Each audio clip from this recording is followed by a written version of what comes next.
Hola a todos y bienvenidos de vuelta a mi canal, y los que son nuevos, espero que les guste mucho mi contenido.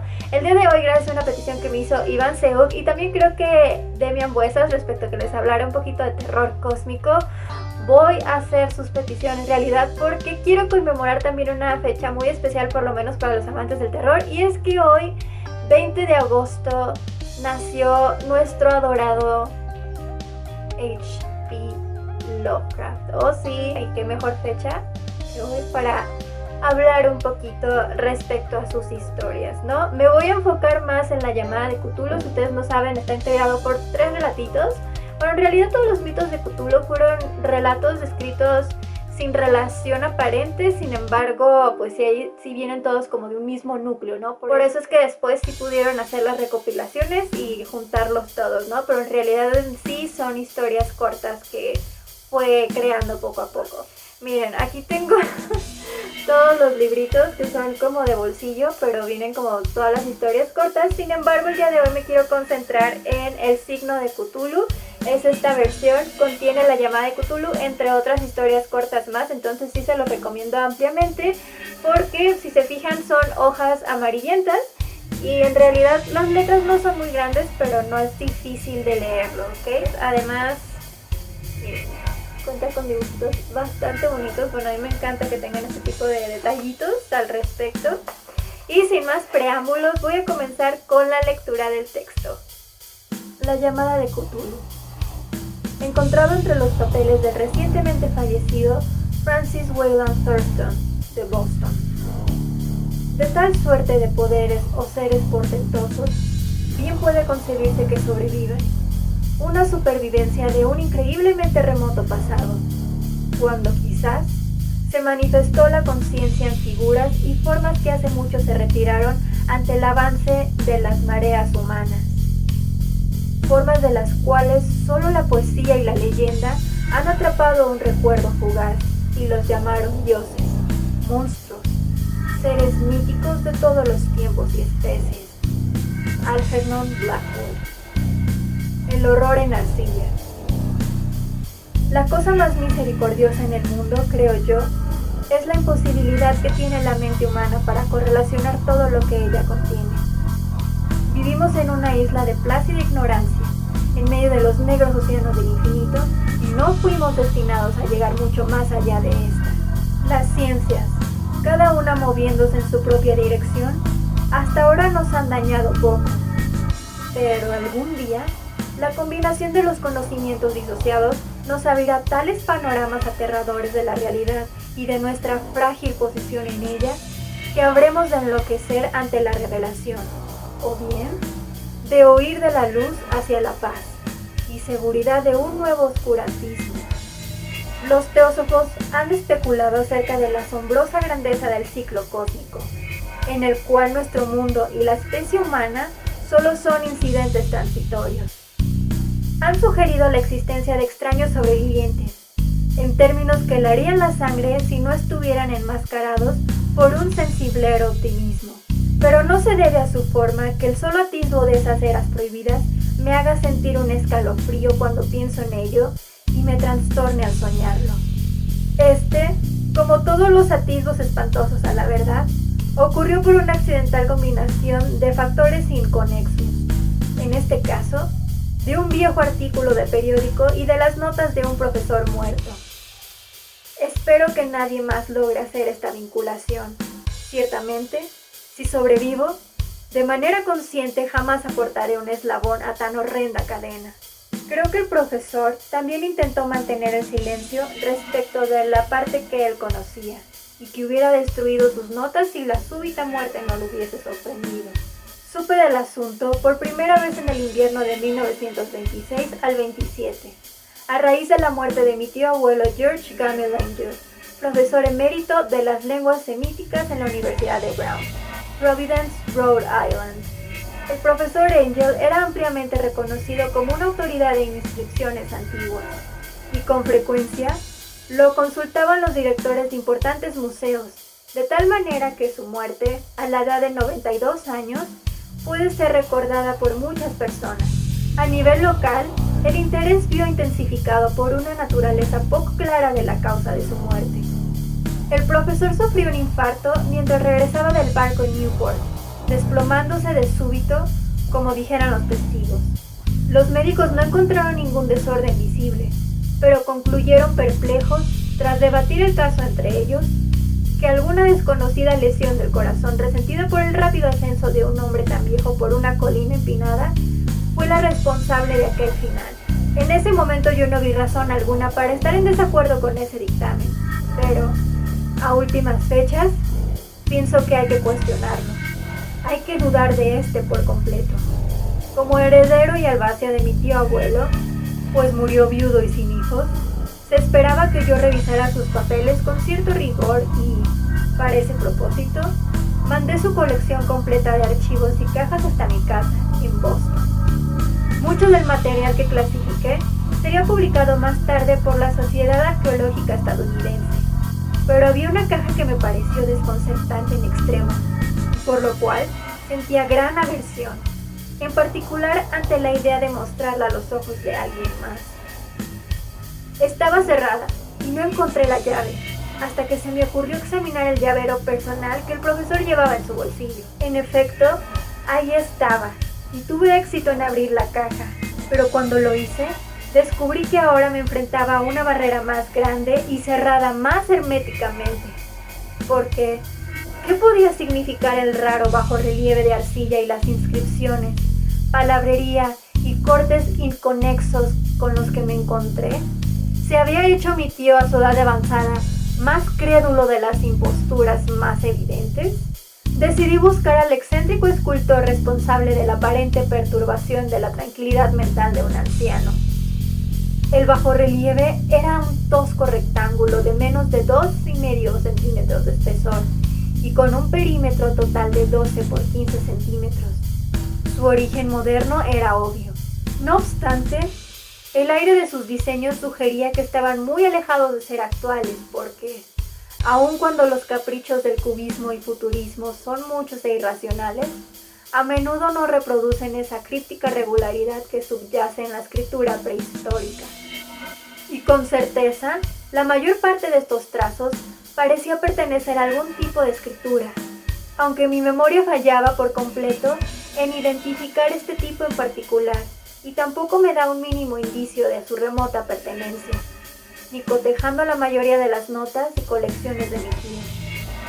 Sobre estos aparentes jeroglíficos destacaba una figura de evidente intención artística, empero su ejecución impresionista impedía darse una clara idea de su naturaleza.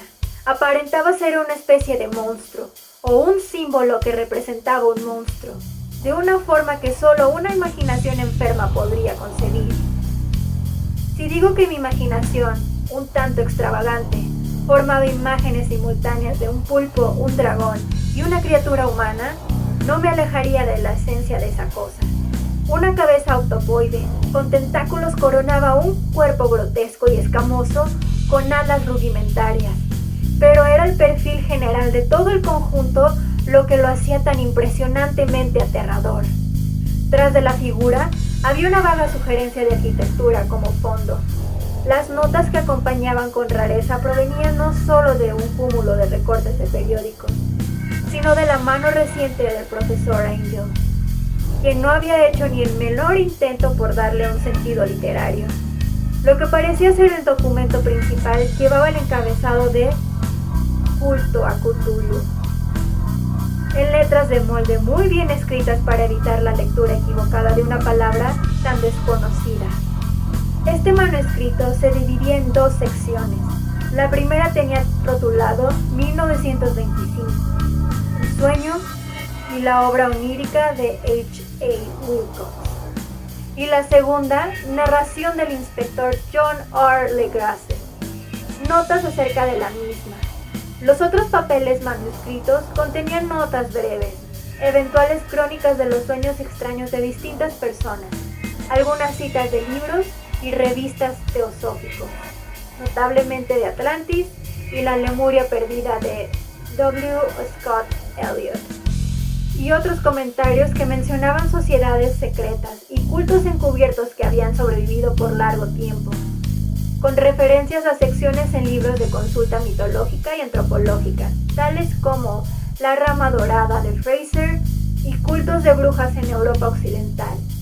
Los recortes aludían en su mayor parte a la propagación de la enfermedad mental y los episodios de manía o histeria colectiva que tuvieron lugar en la primavera de 1925. La primera parte del manuscrito principal hablaba de un relato muy particular. Parece que el 1 de marzo de 1925, un hombre joven, delgado, de tez morena, con aspecto neurótico y arrebatado, visitó al profesor Angel llevando el singular bajorrelieve de arcilla, el cual estaba excesivamente húmedo y fresco en aquel entonces. Su tarjeta de presentación ostentaba el nombre de Henry Anthony Wilcox, y mi tío lo identificó como el hijo más joven de una excelente familia a la que conocía un poco, quien recientemente había estudiado escultura en la Escuela de Diseño de Rhode Island y vivía de manera independiente en el edificio de Fleur-de-Lys, cercano a la institución. Wilcox era un joven precoz, de conocido genio pero muy excéntrico, y desde su niñez había llamado la atención debido a las historias extrañas y sueños inusuales que tenía por costumbre relatar. Se calificaba a sí mismo como físicamente hipersensible. Sin relacionarse mucho con sus congéneres, se fue apartando de la visibilidad en la sociedad de manera gradual, y solo resultaba conocido para un grupo pequeño de estetas de las ciudades. Incluso el Club de Artes de Providence, preocupado por preservar su conservadurismo, lo había considerado un caso perdido. El manuscrito del profesor se centraba en la vista del escultor, quien, de manera abrupta, había solicitado el beneficio del conocimiento arqueológico de su anfitrión para que identificara los jeroglíficos del bajorrelieve. Hablaba afectadamente y como un soñador, lo que denotaba una pose estudiada y una simpatía fingida, y mi tío mostró algo de agudeza en su respuesta, dado que la evidente frescura de la tablilla tenía que ver con todo menos con la arqueología. La réplica del joven Wilcox impresionó a mi tío lo suficiente como para que le recordara y le registrara palabra por palabra. Fue de un corte fantásticamente poético y debió de ser una buena muestra representativa de toda su conversación, y que yo ahora considero muy característica de él, le contestó. Es nueva de hecho, porque yo la hice anoche al soñar con extrañas ciudades, y los sueños son más antiguos que la melancólica Tiro o la taciturna Esfinge. Fue entonces cuando empezó a contar una historia inconexa que de pronto despertó un recuerdo profundamente dormido y se ganó el interés inalterable de mi tío. La noche anterior había ocurrido un ligero temblor, el más fuerte en Nueva Inglaterra en muchos años, y la imaginación de Wilcox quedó profundamente perturbada. Al retirarse a dormir, tuvo un sueño sin precedentes acerca de las enormes ciudades ciclópeas hechas del bloque titánico y con monolitos que alcanzaban el cielo, todo goteando un limo verdoso y sumergido en una atmósfera siniestra por su horror latente. Las paredes y columnas estaban cubiertas en jeroglíficos y, desde algún indeterminado punto más abajo, había llegado una voz que no era una voz, sino una sensación caótica que solo la imaginación podía transmutar en sonido, pero que él intentó expresar con el casi impronunciable aglutinamiento de las letras Cthulhu Town. Este fárrago verbal fue la clave del recuerdo que emocionó e inquietó al profesor Angel. Interrogó al narrador con precisión científica y estudió la frenética intensidad del bajorrelieve en el que el joven, al despertarse de manera repentina, se había descubierto a sí mismo trabajando, helado y vestido solo con su pijama. Mi tío culpaba su vejez. Wilcox lo diría más tarde, por su lentitud en reconocer tanto los jeroglíficos como el diseño de la imagen. Muchas de sus preguntas parecieron al visitante extremadamente fuera de lugar, en especial aquellas que trataban de conectarlo a las sociedades o cultos inusuales, y Wilcox tampoco podía entender las repetidas promesas de silencio que se le ofrecían a cambio de que admitiera que pertenecía a algún grupo mayoritariamente místico o de religión pagana. Cuando el profesor Angel quedó convencido de que el escultor en verdad no sabía nada acerca del culto del sistema de conocimiento críptico, le insistió mucho para que éste le ofreciera futuros reportes de sus sueños. El acuerdo dio frutos constantes, pues, luego de la primera entrevista, el manuscrito registraba visitas diarias por parte del joven, durante las cuales le relataba fragmentos sorprendentes de su imaginería nocturna, cuya carga principal siempre era un terrible paisaje ciclópeo de roca verde y goteante, con una voz o inteligencia del inframundo gritándole monótonamente en enigmáticos golpes de sensaciones, imposibles de transcribir, salvo con meros galimatías. Los dos sonidos repetidos con frecuencia eran aquellos que, usando las letras de nuestro alfabeto, formulaban palabras Cthulhu y Rile. El 23 de marzo continuaba el manuscrito. Wilcox no se apareció, y las preguntas respecto a su paradero revelaron que lo había afectado una extraña fiebre y que alguien lo había llevado a la casa de su familia en Waterman Street. Había gritado por la noche, despertado a varios artistas en el edificio, y desde entonces solo manifestaba una alternancia de inconsciencia y delirios. Mi tío telefonó a la familia de inmediato, y a partir de ese momento mantuvo una atenta vigilancia del caso, llamando a menudo a la oficina que el Dr. Toby tenía en Thayer Street. Parecía que la mente febril del joven estaba enfocada en cosas extrañas, y el doctor se encogía de hombros cada vez que hablaba de ella. No solo repetía una y otra vez lo que había soñado con anterioridad, sino que hablaba de una cosa gigantesca, de kilómetros de altura, que caminaba o se movía pesadamente en aquel lugar. En ningún momento el joven describió en su totalidad este objeto, pero sus ocasionales palabras frenéticas, tales como se las repitió el Dr. Toby, convencieron al profesor de que debía de ser idéntico a la monstruosidad sin nombre que buscaba representar en lo que había esculpido mientras dormía. La referencia a este objeto, añadió el doctor, invariablemente era un preludio a la caída del joven en aquel letargo. Por extraño que parezca, su temperatura no estaba muy por encima de lo normal, pero, por otro lado, aquella condición era tal que semejaba una fiebre en lugar de un desorden mental. El 2 de abril, alrededor de las 3 de la tarde, de manera repentina cesó todo indicio del padecimiento de Wilcox. Se sentó muy erguido en la cama, sorprendido de encontrarse en casa y por completo ignorante de lo que había sucedido, en sus sueños o en la realidad, desde la noche del 22 de marzo. Al ser dado de alta por su médico, regresó a sus aposentos pasados 3 días. En su recuperada salud, al profesor Angel ya no le fue de ayuda alguna. Todos los rastros de sus sueños extraños se desvanecieron cuando se recuperó, y mi tío dejó de llevar el registro de sus figuraciones nocturnas, luego de una semana de recuerdos estériles y sin sentido acerca de visiones por completo habituales. Aquí terminaba la primera parte del manuscrito, pero las referencias a ciertas notas me daban mucho material para pensar, tanto, de hecho, que solo el arraigado escepticismo que daba forma a mi filosofía por aquel entonces podía explicar mi continua desconfianza hacia el artista. Las anotaciones en cuestión fueron aquellas que describieron los sueños de varias personas durante el mismo periodo en el cual el joven Wilcox tuviera sus extrañas visiones. Mi tío al parecer instituyó con rapidez una prodigiosa red de averiguaciones entre casi todos los amigos a quienes pudo cuestionar sin parecer impertinente, solicitándole reportes diarios de sus sueños y las fechas en las que las visiones notables de algún tiempo remoto tuvieran lugar. Su petición provocó diferentes reacciones, pero las respuestas recibidas rebasaron la capacidad de cualquier hombre ordinario para procesarlas sin ayuda de un asistente. Esta correspondencia original no fue preservada, pero sus notas formaban un compendio riguroso y de verdad significativo al respecto. Se trataba de gente ordinaria, empresarios e integrantes de la sociedad, la tradicional sal de la tierra. Y los resultados casi en su totalidad fueron negativos, aunque aparecieron aquí y allá casos de impresiones nocturnas que generaban desasosiego, pero de modo indefinido, siempre entre el 23 de marzo y el 2 de abril. el periodo que duró el delirio del joven Wilcox.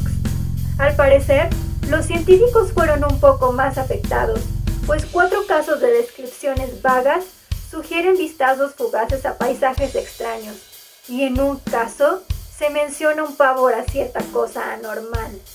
Fue de los artistas y poetas de quienes llegaron a respuestas pertinentes. Yo sé que el pánico se habría desatado si les hubiese sido posible a ellos comparar sus impresiones. Como estaban las cosas, sin tener sus cartas originales, yo sospechaba a medias que el compilador había hecho preguntas tendenciosas o que había editado la correspondencia para corroborar lo que él, de manera inconsciente, se había propuesto a ver. Por eso, yo seguía presintiendo que Wilcox, de alguna manera, sabedor de cierto antiguo dato que mi tío poseía, había inducido a estas ideas en el veterano científico. Estas respuestas de los estetas hablaban de una historia perturbadora, del 28 de febrero al 2 de abril. Un gran número de ellos había soñado cosas extrañas, con una intensidad inconmensurablemente más fuerte durante el periodo del delirio que sufrió el escultor. Más de una cuarta parte de aquellos que reportaron alguna cosa de interés daban cuenta de escenas y de sonidos entrecortados no muy disímiles de los que Wilcox había descrito, y alguno de los soñadores confesó un miedo profundo ante la gigantesca cosa sin nombre que era visible hacia el final del periodo. Un caso, mismo que la nota describe con énfasis, resultó muy triste. El sujeto, un arquitecto muy reconocido con inclinaciones por la teosofía y el ocultismo, sufrió un violento trastorno en la fecha en que Wilcox padeció su episodio y falleció varios meses más tarde, después de gritar incesantemente que lo salvaran de un habitante del infierno que había escapado. Si mi tío hubiese referido a estos casos por nombre, en lugar de hacerlo meramente por un número, yo hubiese intentado obtener alguna corroboración a través de investigaciones personales. Pero tal como estaba, solo tuve éxito en rastrear algunos pocos. Sin embargo, todos estos ocupaban el total de las notas. Con frecuencia me había preguntado si todos los sujetos de las averiguaciones del profesor se sintieron tan confundidos como esta fracción de ellos. Es mejor que jamás reciban explicación alguna. Los recortes de publicaciones, como he mencionado ya, trataban de casos de pánico, manía y excentricidad que tuvieron lugar durante el periodo establecido. El profesor Angel debió emplear los servicios de una oficina de información, pues el número de extractos era descomunal y las fuentes estaban dispersas por todo el mundo. Aquí se menciona que hubo un suicidio nocturno en Londres, en el cual un durmiente había saltado por la ventana luego de proferir un grito pavoroso. De la misma manera, en otro recorte se lee una carta inconexa dirigida al editor de un periódico de América del Sur, en la cual un fanático deducía un futuro ominoso a partir de las visiones que él había tenido.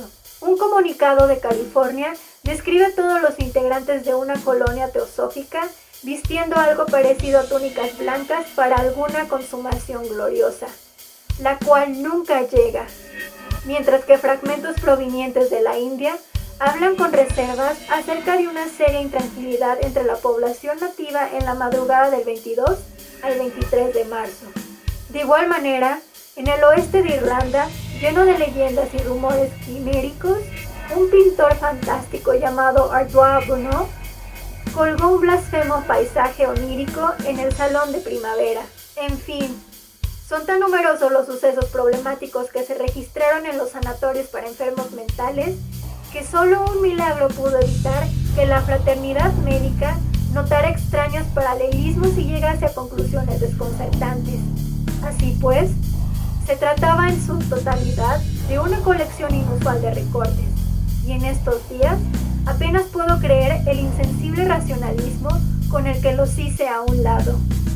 Para entonces, ya estaba convencido de que el joven Wilcox sabía de los asuntos más antiguos mencionados por el profesor. Y bueno, chicos, hasta ahí lo voy a dejar porque, como les digo, son 3 historias principales las de la llamada de Cthulhu. Entonces esta va a ser la primera parte, ya ustedes me dirán qué más desean. De hecho, este libro contiene algunas otras historias cortas, se les voy a dejar los nombres por aquí. Y también me gustaría saber si les gustó más esto, como que les lea las historias completas. Y lo haré con los clásicos, por así decirlo, ¿no? Entonces me gustaría saber eso. Y estoy muy feliz porque creo que todos los que aspiramos a escribir o somos escritores y nos gusta la literatura, pues obviamente Lovecraft fue uno de los primeros que nos incitó a entrar a este mundo del terror, ¿no? Y que nos cambió la perspectiva. Él cambió por completo el rumbo del terror y creo que eso siempre será recordado por todos. Y bueno chicos, eso fue todo por hoy. Lo único que me queda decirles es que recuerden que subo los videos todos los domingos. Y también me ayudarían muchísimo si comparten, si le dan like al video, si le comparten este canal a sus amigos que también puedan interesarse con esta cuestión de la literatura y sobre todo el mundo del horror, me ayudarían bastante. Y recuerden que les voy a dejar los links de mis redes sociales en la cajita de descripción, así como los links de Juan. Él es el que me hace la música, la ambientación en este canal. Así que si ustedes tienen un proyecto de YouTube, de algún videojuego que quieran ponerle música, orquestar o ambientar de alguna manera, acudan con Juan porque créanme que les va a hacer trabajos excepcionales y no se van a arrepentir. Así que vayan y aprovechen esto porque en verdad es muy bueno. Te lo recomiendo ampliamente. Y los saluditos de la semana son para mi adoradísimo Juan Mejía. Muchísimas gracias por todo tu apoyo. En verdad significa muchísimo para mí que me animes a continuar y a tratar de alcanzar mis sueños. No tienes idea de cuánto lo aprecio. Y yo también te amo muchísimo. Eres el mejor, siempre. También a Demian Buesas. Es una de mis sagas favoritas también. Cuando lo compré dije, va a estar genial. Bueno, es que yo soy muy fan del trabajo de Guillermo, entonces iba como con ese momento de fangirling, como de sí, va a estar genial. Y ya cuando empecé a leer dije, ok, sí, está genial, no nada más soy yo y mi fanatismo, sino que realmente me intrigó la historia y dije, ok, me hacía falta algo así como más grotesco y visceral, entonces estoy muy feliz con esa saga. Ojalá se animen a escribir más cosas eventualmente, pero pues ya ves. Y muchísimas gracias por expresarte así de mi trabajo y no sé, significa mucho para mí, me hacen sentir muy bonito cada vez que se expresan de esa manera, porque yo nada más platico con ustedes de las cosas que me gustan y ver que les agrade mi manera de ser o lo que les traigo no tiene precio, muchachos, en verdad lo aprecio muchísimo. Y respecto a los alfajores, nadie puede resistirse a un buen alfajor. O sea, por eso todos te aclaman cuando llevas alfajores porque son un manjar. Intentaré buscarlos aquí y brindaré contigo. Después de... malditos antojos. Pero bueno. También saluditos a Iván Seu.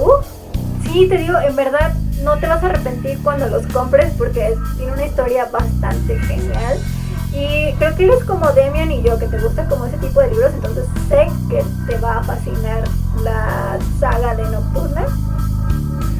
Y muchísimas gracias por todo tu apoyo, por expresarte así de mí. En verdad significa muchísimo para mí ver que me consideran de esa manera. En verdad me emociona muchísimo compartir eso con ustedes. Y no podría ser diferente, ¿saben? Yo soy así, genuina, no puedo estar como mintiendo, siendo como más cute o kawaii o con una super energía, así que los esté aventando casi como mi ki.